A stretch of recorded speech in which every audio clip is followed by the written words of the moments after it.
kami dari kelompok 8 akan mempresentasikan hasil proyek kami yang mengenai penerapan konsep garis lurus sebagai hasil perpotongan dua bidang pada konstruksi atap rumah.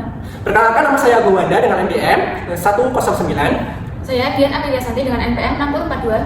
Saya Ayu Lisa dengan NPM 6047. Saya Anissa NPM 112. Baik, untuk yang pertama yaitu pendahuluan. Dalam bidang konstruksi bangunan, penyambungan antar elemen struktur harus dilakukan secara presisi agar tercapai kekuatan, keindahan, dan keamanan bangunan. Salah satu sambungan yang penting dan sering ditemukan adalah antara bidang atap yang miring dengan bidang dinding yang vertikal. Sambungan ini membentuk pertemuan dua bidang datar yang berbeda arah dan secara geometri akan menghasilkan sebuah garis lurus sebagai garis perpotongan. Garis perpotongan ini menjadi acuan penting dalam proses konstruksi karena menentukan di mana material seperti kayu, genteng, atau baja ringan harus dipotong dan dipasang. Kesalahan dalam menentukan garis ini dapat menyebabkan celah sambungan, kebocoran air, hingga pemborosan material.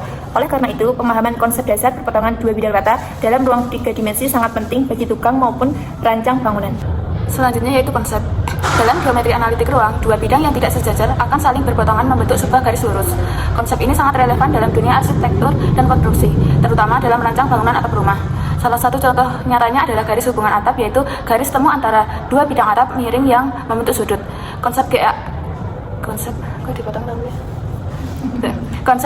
GAR yang digunakan yang pertama yaitu persamaan bidang dalam ruang tiga dimensi. Persamaan bidang dalam ruang tiga dimensi dinyatakan sebagai AX plus BY plus CZ plus D sama dengan 0. Yang kedua yaitu perpotongan dua bidang. Perpotongan dua bidang antara bidang 1 dan bidang 2 akan menghasilkan sebuah garis lurus jika bidang-bidang tersebut tidak sejajar dan tidak berimpit. Selanjutnya yaitu persamaan garis dalam ruang. Garis perpotongan bisa dinyatakan dalam bentuk parametris yaitu X sama dengan X0 tambah AT, Y sama dengan Y0 tambah BT, Z sama dengan Z0 tambah CT. Penerapan dalam kehidupan nyata, yaitu Pak Budi ingin membangun rumah berbentuk persegi panjang dengan atap plana.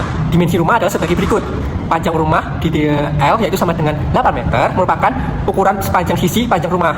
Lebar rumah W sama dengan 6 meter, itu merupakan ukuran sepanjang sisi pendek rumah. Selanjutnya itu sudut kemirikan atap A, yaitu 30 derajat, diukur dari bidang horizontal. Overstack pada kedua sisi pendek, gap ends, yaitu sama dengan 0,5 meter, diberi simbol P, merupakan bagian atap yang menjorok di ujung-ujung hubungan.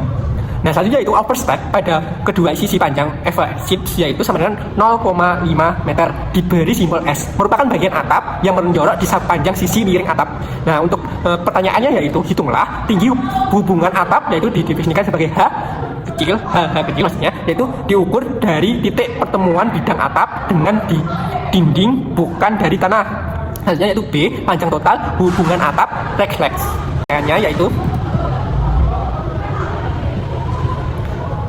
Yaitu yang pertama kita akan menentukan tinggi hubungan atap, yaitu atau HH yang tadi ya. Tinggi hubungan atap dapat dihitung dengan menghitung tangen sudut kemiringan atap.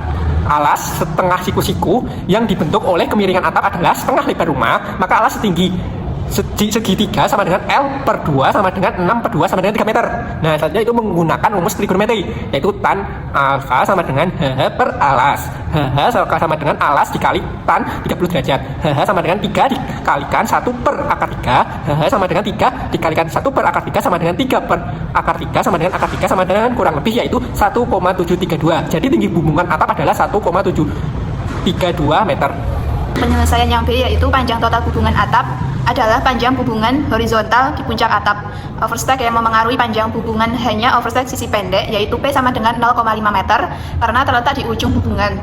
Maka menggunakan rumus, panjang total hubungan adalah L ditambah 2P sama dengan 8 ditambah 2 dikali 0,5 sama dengan 9 meter. Jadi panjang total hubungan atap adalah 9 meter. Lalu untuk garis hubungan merupakan implementasi nyata dari persamaan garis parametrik hasil perpotongan dua bidang, yaitu bidang atap 1, A1X ditambah B1Y ditambah C1Z ditambah D1 sama dengan 0, dan bidang atap 2, A2X ditambah B2Y ditambah C2Z ditambah D2 sama dengan 0. Garis hubungan dinyatakan sebagai X sama dengan X0 ditambah AT, Y sama dengan Y0 ditambah BT, Z sama dengan Z0 ditambah CT, di mana T adalah elemen dari bilangan real, dengan Z sama dengan HH atau konstan, dan panjang garis panjang 9 meter pada arah sumbu X. Yang terakhir yaitu kesimpulan, yaitu konsep garis lurus sebagai hasil perpotongan dua bidang dalam geometri analitik ruang memiliki peran penting dalam dunia konstruksi bangunan, khususnya dalam perencanaan atap rumah. Dengan pemahaman geometri analitik ruang membantu menciptakan sambungan yang presisi, kuat, dan efisien dalam konstruksi bangunan. Sekian presentasi dari kelompok kami. Mohon maaf apabila ada kesalahan. Assalamualaikum warahmatullahi wabarakatuh.